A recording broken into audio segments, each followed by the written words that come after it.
New Balance Rebel, a fast, lightweight and snappy daily trainer. Can Rebel version 5 live up to the legacy of the Rebel version? Let's find out after 100 kilometers.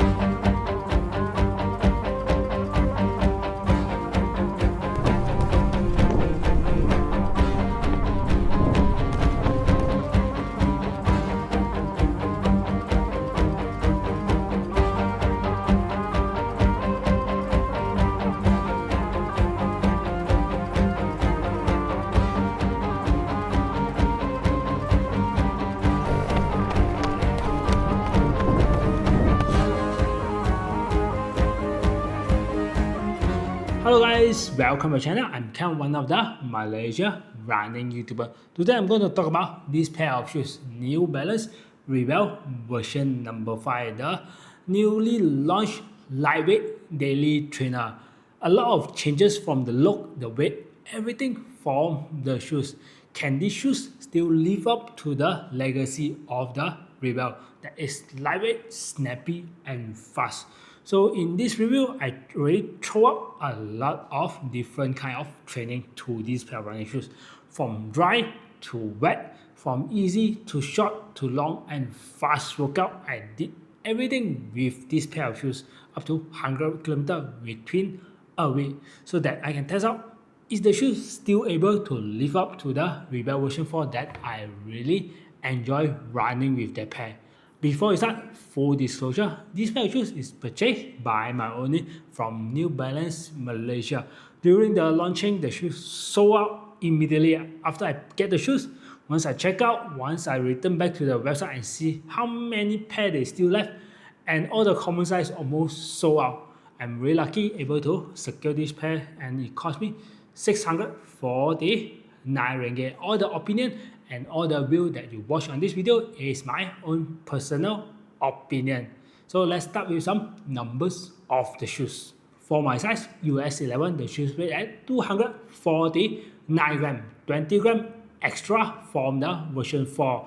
This is because of the increase of the stack height from 35mm. Previous is 30mm, right now is 35mm, and the forefoot is 29mm. Make the shoes 6mm drop, same drop as the previous version. For the upper, using the same Phantom fit upper.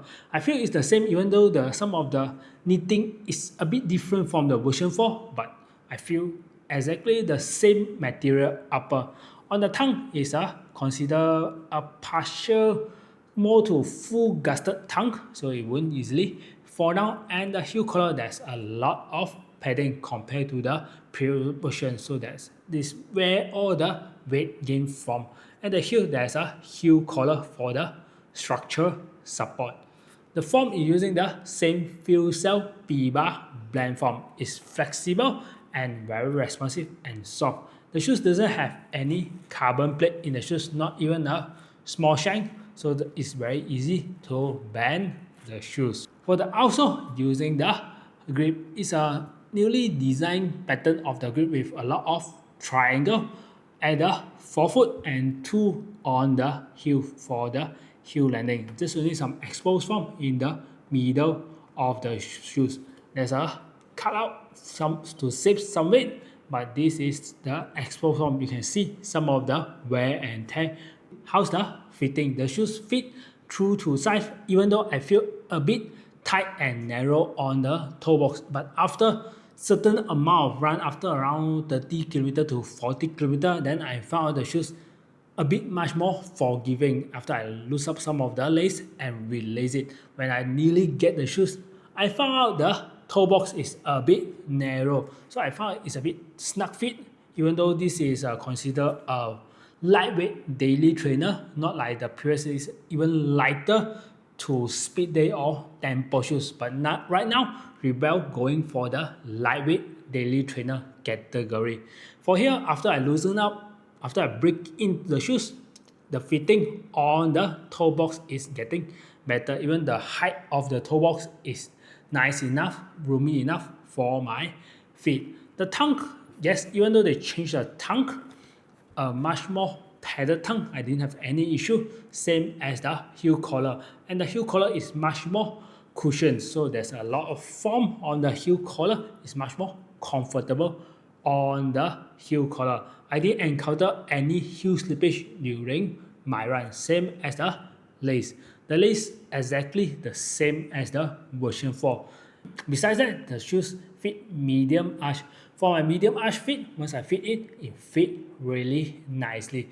If you are wide feet or flat foot, better go and try the shoes out. If you can fit nicely at the version 4, then it won't be any issue for you to fit on the version 5. If you're having the trouble fitting to the version 4, then these shoes might have some problem with the fitting because the cutting almost similar on the upper and the fitting on the arch. For the right of the shoes, the Rebal 5 version doesn't have the cut off like the version 4. The version 4 is more like protruding more to the rocker geometry. Meanwhile, for the 4 is more on the flat on the heel. So it's a good news for the some people that land on the heel, so it's much more stable when landing on here. On the version 5, it has like a very rocker geometry to the front, and the shoes mostly intend to land on the forefoot. But for the version 5, it's more on the flat on the back. So when I try to land on the heel, it's much more stable compared to the version 4. But it feels like more to the daily trainer. If I want to put a shoes that similar feel, it's more similar feeling like a Novas 5 with lesser cushions. It's very stable when I land on here, then easily to prop up. Forefoot, you can see a much more aggressive toe off. You land over here, then the shoes will be straight, go up and the toe off. So once you go up, your shoes will be just propel me forward. What is missing from this shoe is the snappier ride from the version 4 because the shoes is much more heavier and bulkier on the back, but it's much more stable compared to the last version. Last version is land, then it roll you and much more snappier. But this one is once you land, you absorb the energy, then you slowly move to the toe off area. How I use the shoes in this 1 week, basically is every single run I using same pair of shoes. I even bring the shoes go for a gym. The one-time gym is just more for my upper body strength lifting. I still bring the shoes to walk around and see how the shoes feeling. Other than that, I go for my easy long run, tempo workout, interval, marathon pace, and all the things that in a week up to 100 km.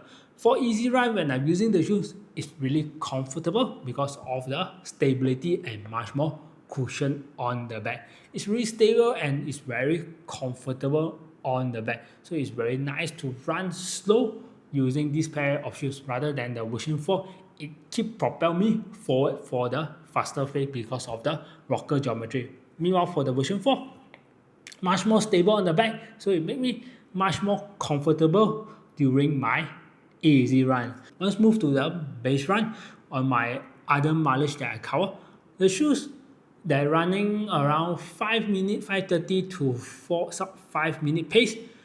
These shoes still able to deliver it because of the lightweight and the cushion, the stability. The shoes able to deliver what I want the shoes to deliver. I can go forward every single time when I run, and it can go up to a very nice long run. On Saturday, I remember I go for a 26 kilometer run, and that day I separate the first half marathon I ran in and my very easy long run. The shoes give me a lot of comfortable and a lot of bounce that I need from the shoes, especially on the forefoot because of the increased stack height, more fuel cell form, and more bounce and more cushion to my leg. I can bounce me every step that I go. Once I reach to the end of the run that I running at my marathon pace that faster around 4:30 to 4:20, the shoes keep popping and go forward, that leading me into the faster run, especially I ran on my speed workout. When I use the shoes on a speed workout, that's something that I miss at my V4 because the V4 is lighter, snappier ride and much more rocker geometry, the shoes at V4 shine more than the V5.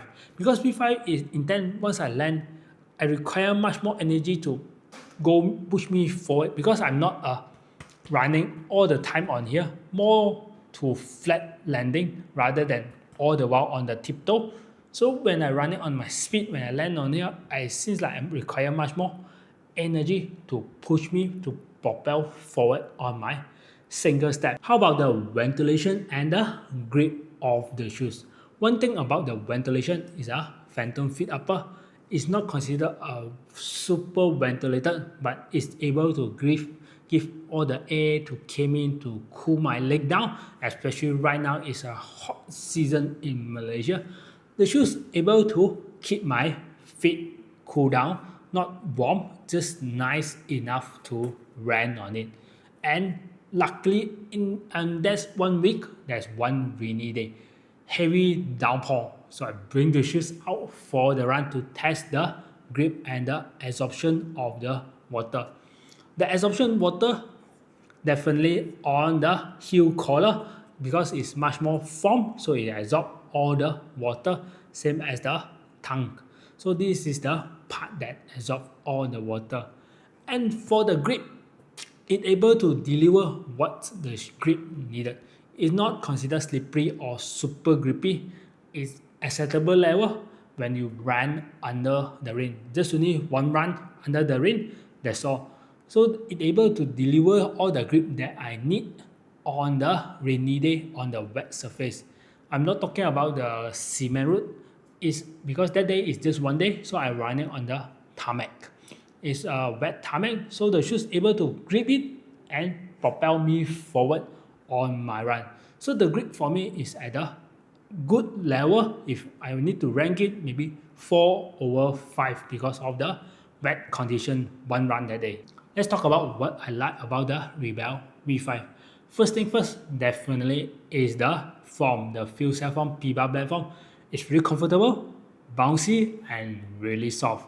That I really enjoy it since the version 4 bring until V5 with a huge amount of stack height, extra form.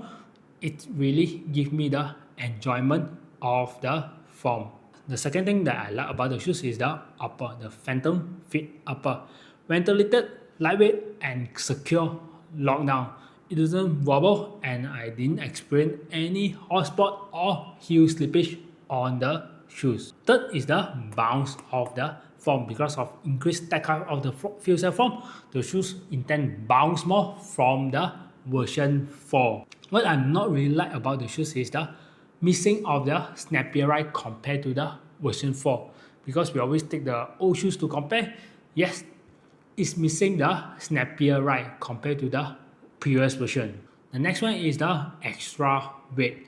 Yes, the shoes 20 gram extra, can we retail? I doubt it, but in my mind, indirect psychologist, I can think, in my mind, I already think this shoes is extra 20 gram. Both shoes will be extra 40 gram. So it might came out with a psychology to my brain. For who should get the New Balance Rebal version 5? If you're looking for a versatile daily trainer, lightweight daily trainer, stack height, bounce, responsive, and soft, you can consider this pair of shoes. Who should not get the Rebal version 5? If you're looking for a lighter version or you really enjoy the version 4, then maybe version 5 will be something that missing for you. But you still can buy version 4 right now with the discounted price. So what's my verdict on the version 5? The shoes seems like gain a bit of weight and the geometry change. It's still a good shoes, still a good daily trainer, but not as a purist, a lightweight daily trainer slash speed day shoes. For these shoes, it's more to a lightweight daily trainer category. What's the difference between the Rebal version 4 and Rebal version 5? First of all, version 4 is lighter, 20 gram from the 5. This 4 is weight at 229, but 5 is weight at 249 gram.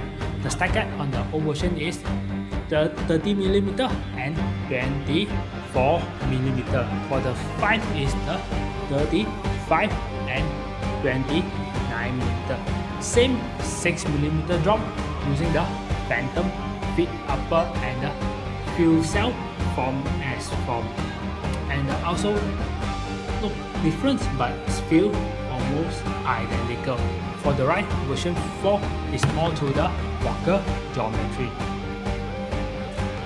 For 5 is more to stability daily trainer. So that's all on my 100km review on the Rebal version 5. See you guys on the next video. Bye!